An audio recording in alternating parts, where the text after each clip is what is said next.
Hello, this is Victor at restoringmercedes.com.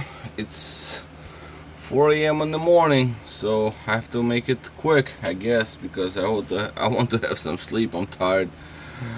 Anyway, so what do we have here? We have the cell phone, we have the amplifier, and individual channels. From the amplifier, we have this my own personal rig to test each and every channel of this amplifier. Now this is the 140 W140 Mercedes-Benz amplifier that was found in 92 and 93 models, and me personally, this is the best amplifier that you can ever have in terms of sound quality. The later ones like 94, 95, 96, they used then not the same. Okay, put it that way. This is the best. And that's what I like the most, me personally. That's my personal opinion. So now what we have here, we have the speaker, we have individual channels, and I'm going to test each and every one of them, and just to show they work. And later on maybe I'll make another video when the whole amplifier is back together. Alright, so first thing we're going to test is the center channel. It's going to be how do I say it, because the gain on individual channels, the gain is different. So some of them are louder, some of them are quieter.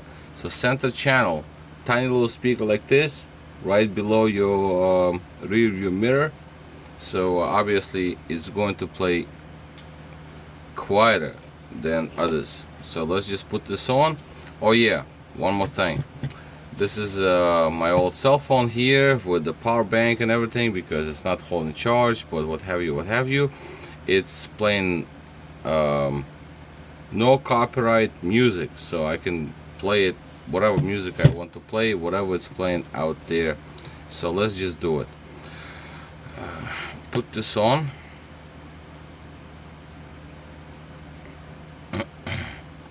Oh, wrong one. Wrong one. Alright, here it is. There it goes. Because I have two plugs. Well, let me explain myself. There are two plugs. What I call is white board and green board. This is the white board, this is the green board. So pinouts is different for green board and white board, even though it's beige, but whatever. So I have two plugs, left and right. I mean, you know, you can see. Okay, fine. So it says center, just for myself, not to make any mistakes, which I did, but alright, so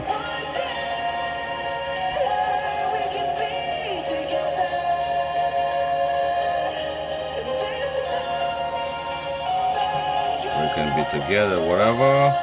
Now what I'm gonna do is I have to lower the volume, because I'm gonna workshop and my wife is sleeping, and next channels are going to be very loud.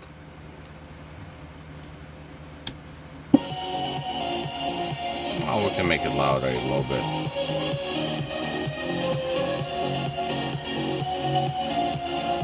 This is left, rear, LR. Alright. Now also, damages that were made to the board were very, very bad. So if you look at the center channel, this is horrible. Alright, I made it happen, and it works, and it will play, and it will live. Okay, so rear, right.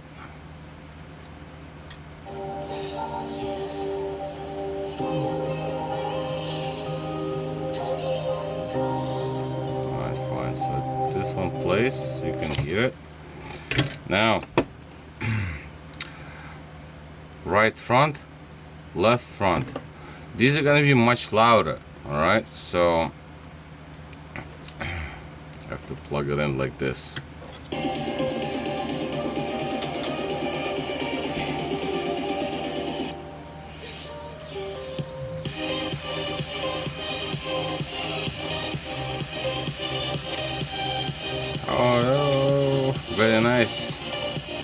This one plays. I wish I can be in the club right now, but it is what it is. I'm in the workshop at 4 a.m. in the morning. Alright.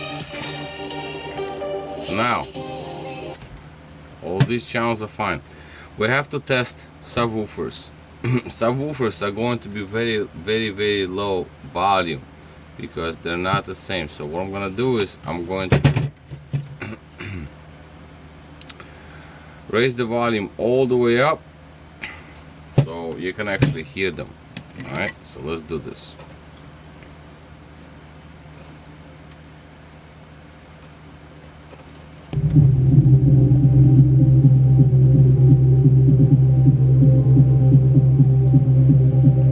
One of them. One subwoofer. Second subwoofer.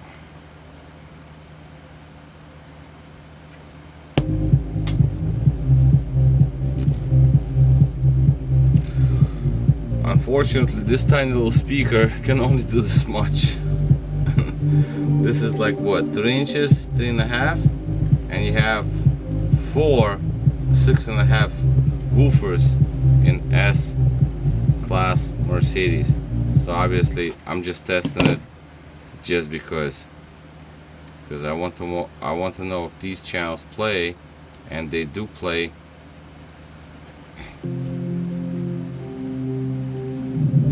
Fine. Yep.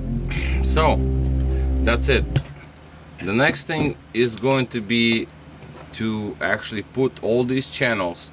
This actually, before I put them back in there, I want to test the mute. The mute is very important because when you go for with the on and off, the mute circuit is something that actually burns out a lot. Like you look at this channel over here, this is pretty bad looking, right? But this is not what you seen when I saw it first time.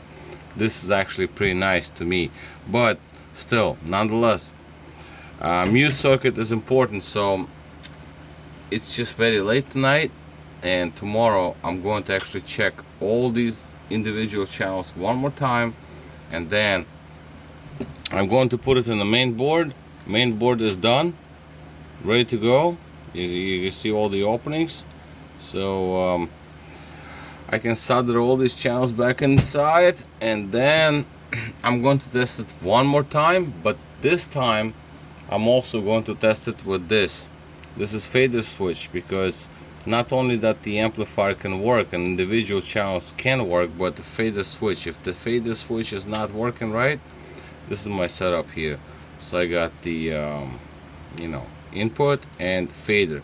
Fader is important because, well, I mean, it is what it is. I'll make it happen. So this is the first part, I guess, and I already have video like this, but it was made like about 10 years ago, something like that, 8 years ago, 7 years ago, a long time ago. And this is the second part. So I do want to fix these amplifiers because these are the best amplifiers Mercedes ever made. That's my personal view and my personal opinion, because I had a lot of S-Class cars, S-Classes, 129s, 124s, 126s, 220s, 221, 215, many different Mercedeses.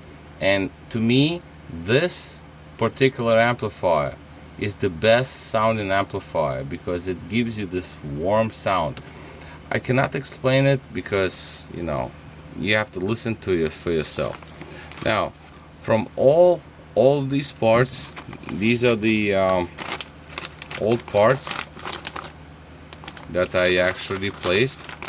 I always keep old parts just because. So all of these things were removed and replaced, and now it sounds pretty good. But still, I have to put all these channels back into the main board and then test it one more time, and then the third time is going to be tested on the vehicle. I'm gonna put it back in the car and I'm gonna listen to it. And if I'm fine with that, then this amplifier will be considered to be perfectly repaired. Alright, so this is it. This is Victor, restoremercedes.com. Thank you for watching.